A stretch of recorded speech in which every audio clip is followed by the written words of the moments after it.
to be here again. Thank you for making some time. And indeed,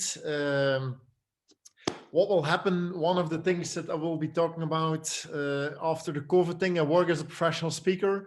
So what's probably like a lot of you, for us in Belgium, it happened around mid-March, all the speeches were gone.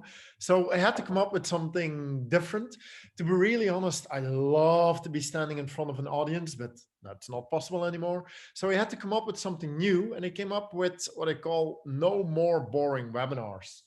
And what I've done, you see that some people, they went a little bit in the direction of more technology. What can you do with technology, with 3 cameras and lights and microphones and that kind of thing, which is really great. You can do a lot of stuff with it.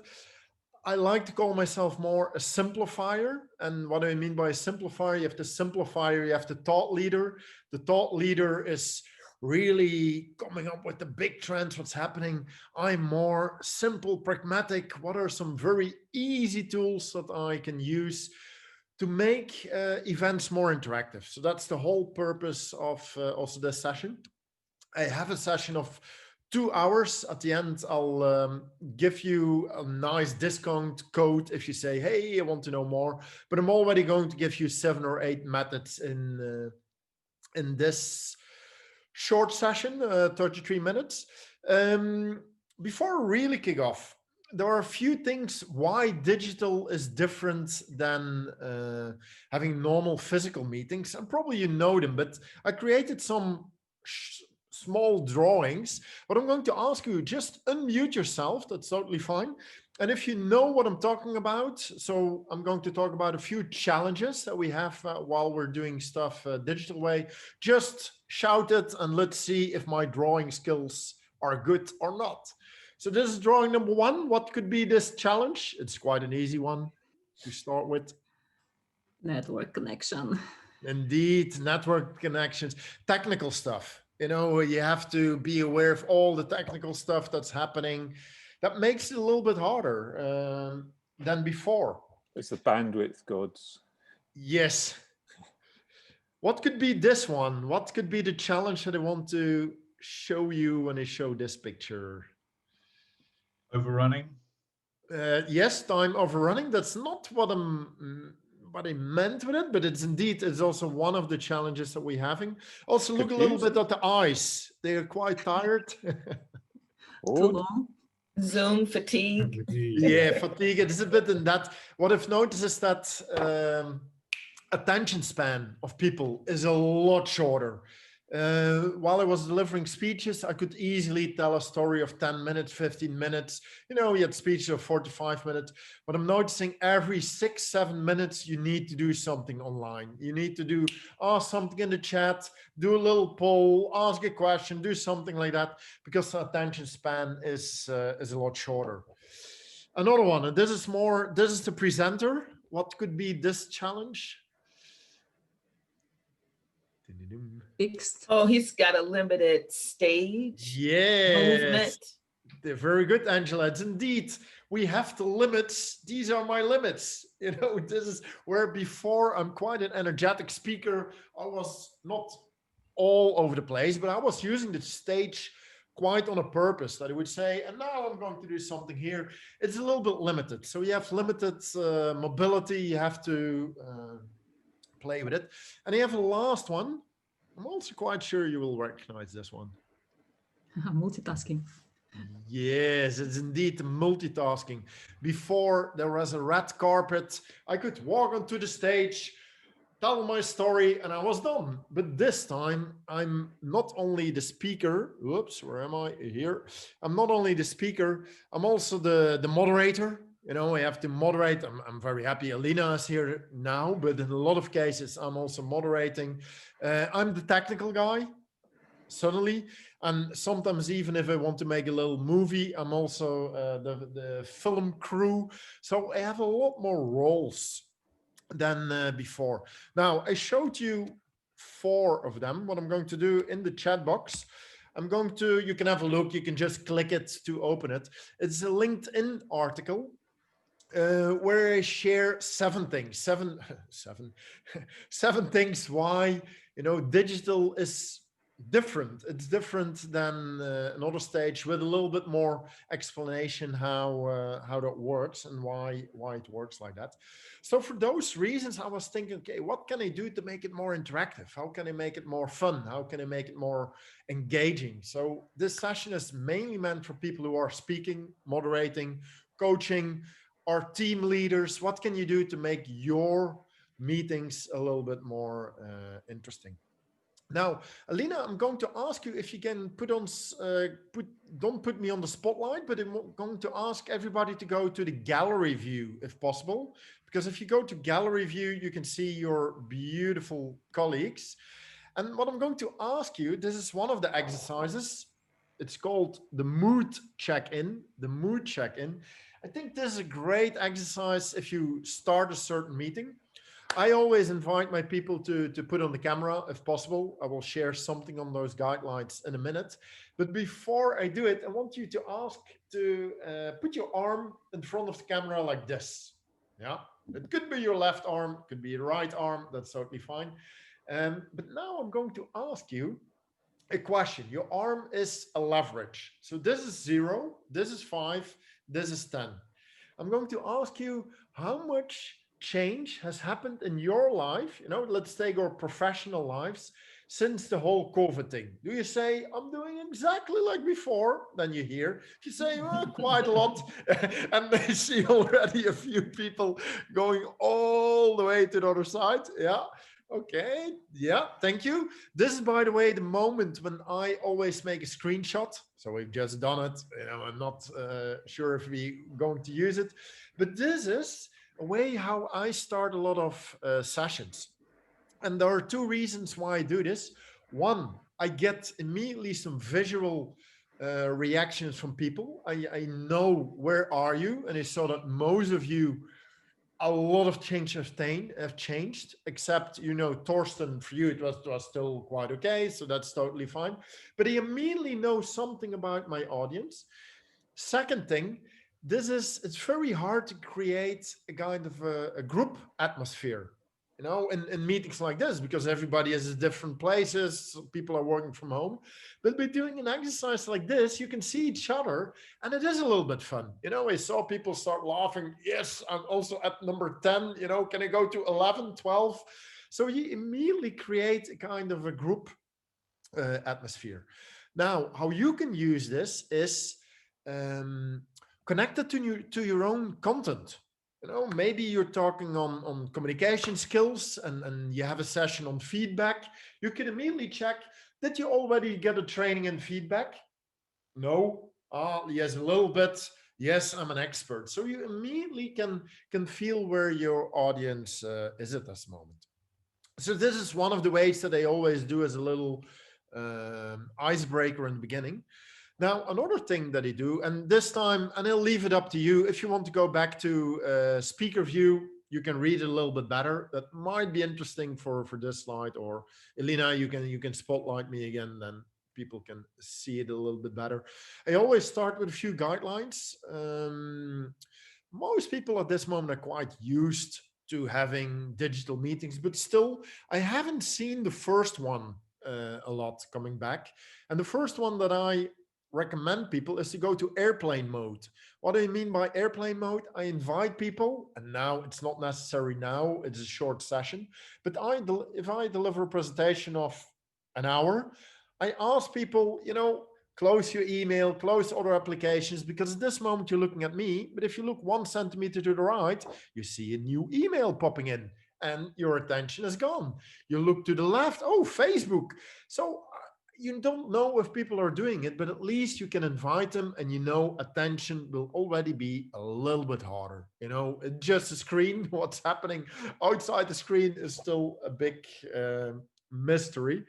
Mute microphone, to be really honest, if I'm having groups up to 15 people, I ask people, unmute yourself. And what's a big reason? It has something to do also with body language. You know, I have to work a lot harder to know is everybody still on board. So that's one of the reasons why I also ask camera on.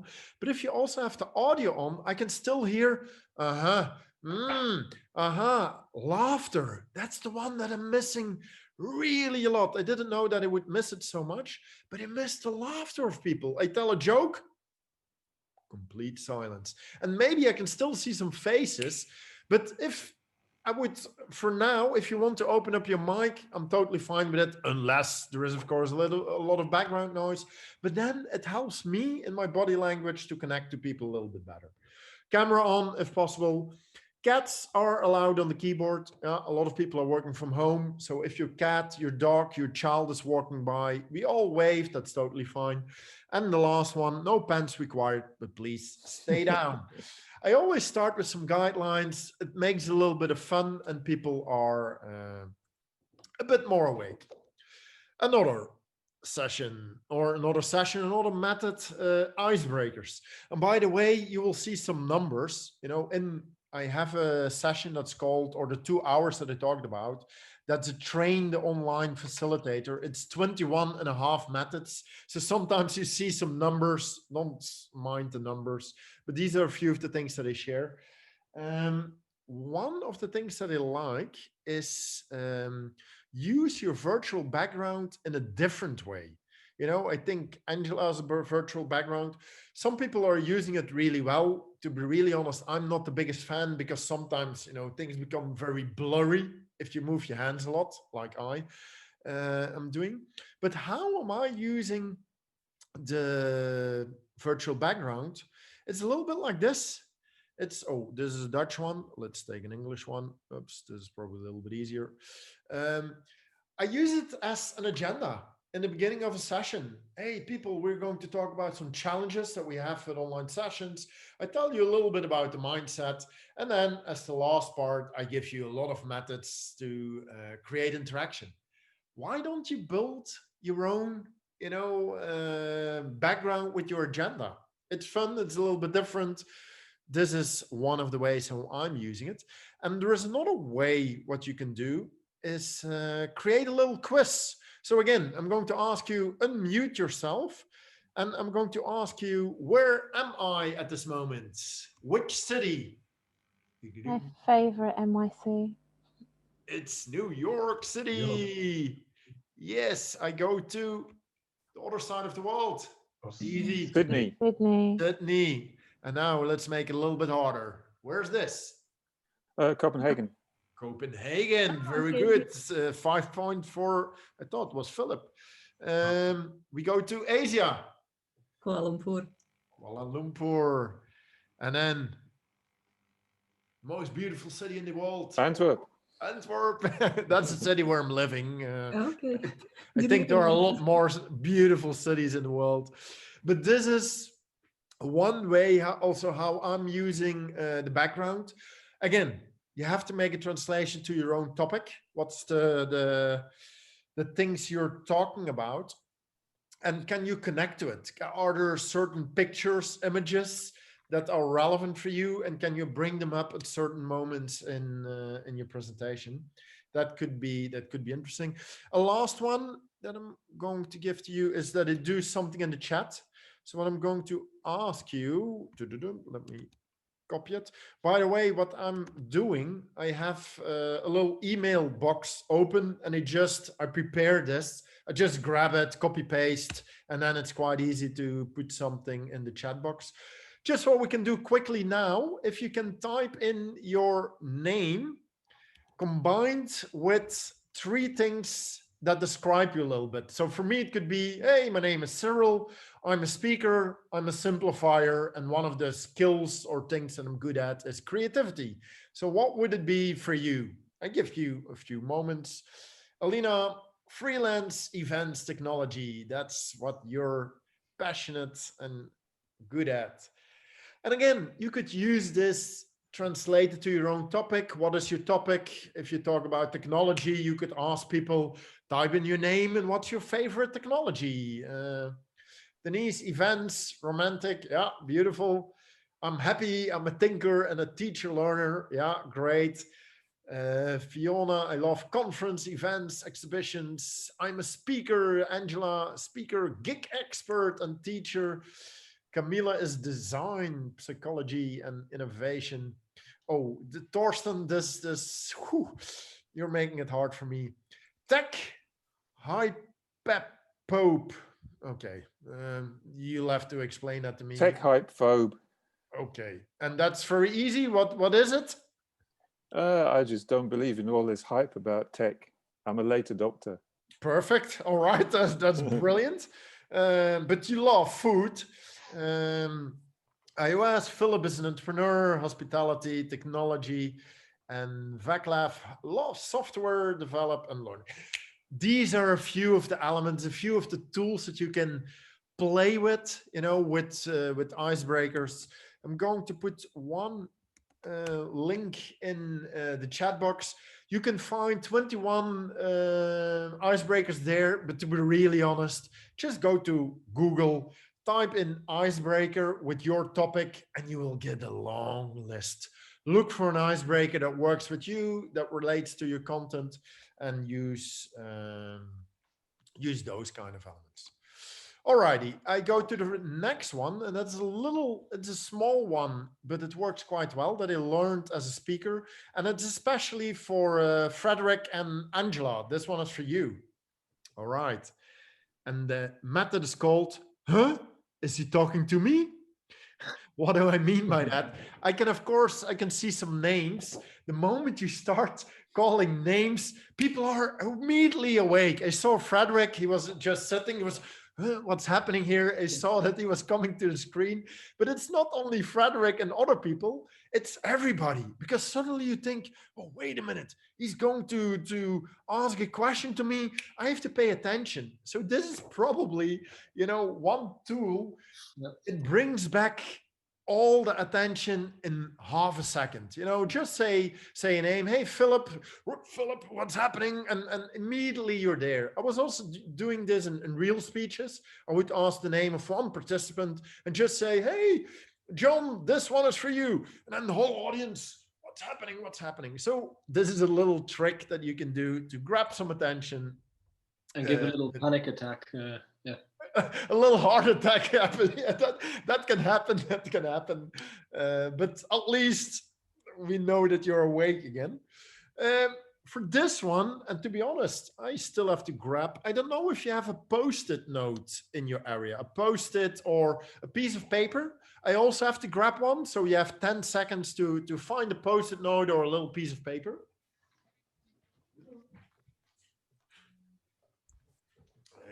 Yes, and I'm back. And if you have a Post-it sticky note, that's probably the easiest way, because for the next method is called the Post-it mosaic. What we're going to do is I'm going to ask you, if you have a Post-it, to put it on top of your camera. And maybe, Elena, it's nice to go to remove the spotlight, to go to the gallery view again. That's interesting, because if you go to gallery view, and probably you still have to click that button, make sure that you know where that button is. And you can put a piece of paper in front of it or this. But what you see is that immediately, or videos, they get quite colorful. The people with virtual background, this is a challenge for you, because sometimes your background jumps in between. But now what you could do, if you go to gallery view, you see all the different Post-it notes. Now I use it is, I start doing some statements. So for example, a statement could be on offline events, so real event, physical events are always better than digital events. If you agree with that statement, then you can take away the Post-it note. So if you say, yes, online is always better than digital, then all right. And I would say Fiona was still doubting.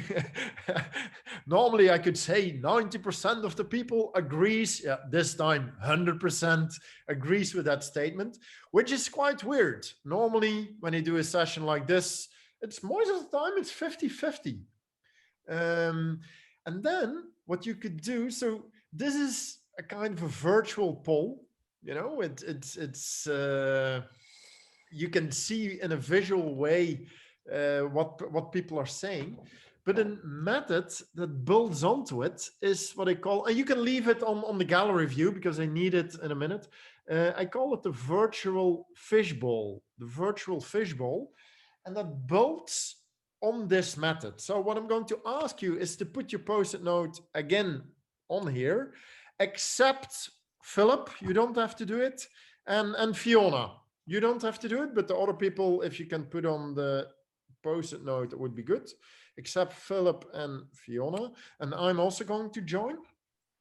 So what happens now is that you only see the three of us. So certainly with a large group, this is a method that works really good if you want to go in depth on a certain topic. So now it's a listening exercise because most of us at this moment are listening, but it already brings a little bit more rest because you only can see our three faces.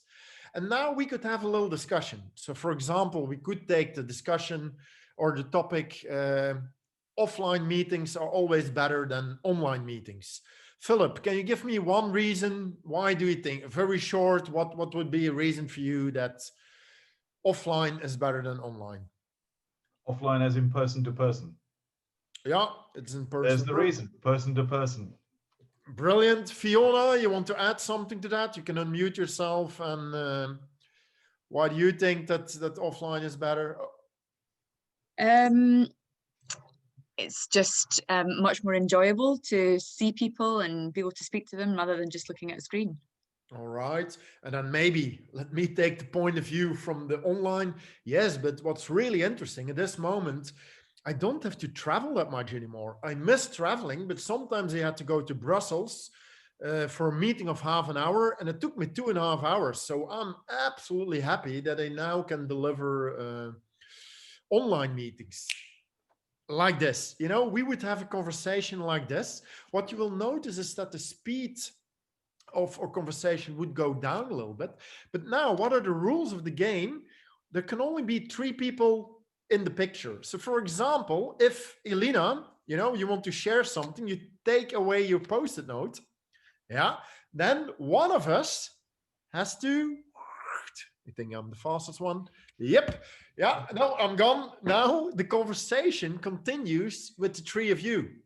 Yeah, so it would go on a little bit further. But what also could happen is that one of us says, yes, I've talked enough, you know, then you could also, so Philip or Fiona, you could say, yeah, I'm done. And then somebody else would jump in. I've done this. Now everybody can remove the post-it note now.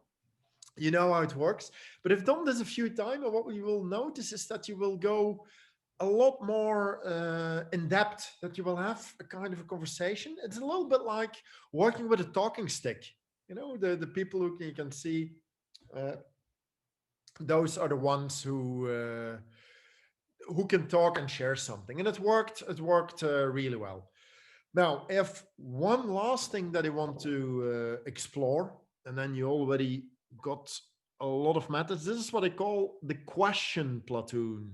The question platoon. Yeah, I don't think we have time enough to do it with everybody. I'll explain you how it works, and we will do a little demonstration of it. How it works is as follows. You create groups of 4 people. So it works the best if you can create some breakout groups, but we need a little bit more time. So we're not going to do it. 4 people, 1 person will start. That person gets 30 seconds to come up with a question or a challenge that he or she is having. That person explains a little bit what's happening, what's the context. And then the other people, so you're in groups of 4, the other 3 people, they get 90 seconds to ask questions. That's the only thing that they can do. So they can't give answers or suggestions. They only can ask questions. My role, if I shared my challenge or story, I can't answer them. The only thing that I can do is make some notes. And the whole purpose of the exercise is, what can you learn from the questions? Because a lot of times in the questions, you can look from a different angle to the world, and it will really help you to come up with something new. Now, we can't do it in small groups, but what we can do, let's do the extended version. We are with 9 people at least that I can see. Maybe let's go back to the gallery view. That's a little bit easier. Is there one person who has a personal challenge or a question, or that's not too long, that everybody will understand quite easy?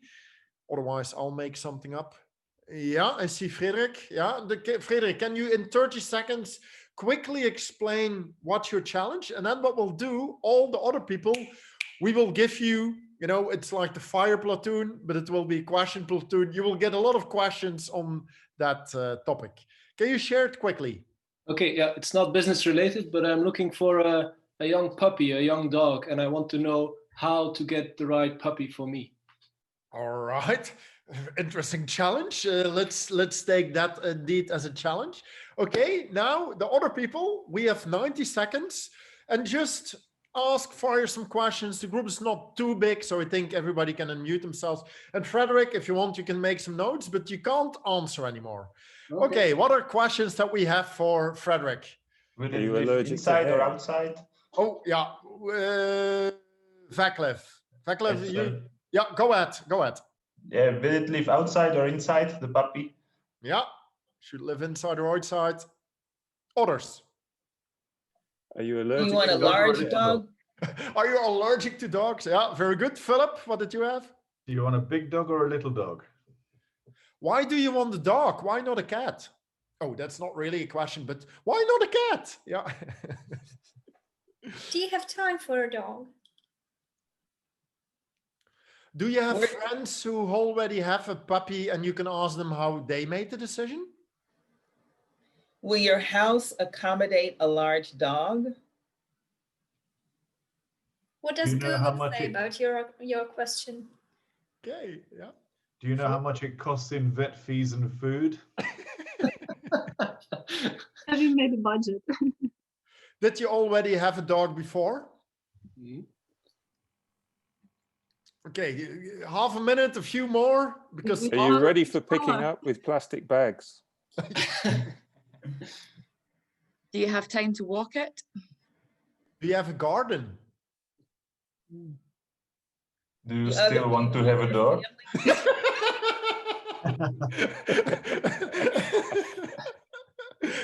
Why just everybody one in dog? your family want a dog? Does everybody in your family want a dog? Do you just want one dog, or do you want to have a few? How many spots should your dog have? Does it need to be child friendly? What are you willing to do to get a dog? Nice. I'm going to stop you here, but this is how it works. Just maybe Frederik, can you give some feedback? How was it to get all those questions? It's actually really interesting because there are questions that I wouldn't have asked myself that I now think, oh, but this is really important to know to make a decision. So it's really practical, and yeah, I can advise it to do so. Cool. And it is an exercise. Now, it was a little bit harder because we were with a little bit of bigger group. If you only are with 4 people, it goes a little bit easier with asking the questions. The thing that you have to keep in mind, make sure when you brief your people, the questions have to come fast. So no discussions, the more questions, the better. Crazy questions are totally fine. Like, what color does your dog needs to have? Does it need to be a dog with 4 legs?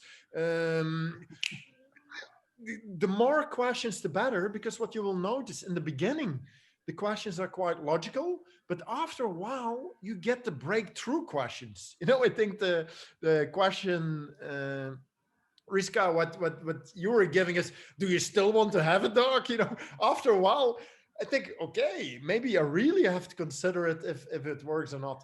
But this is quite a nice method. I would use it, you know, connect it again to your own topic.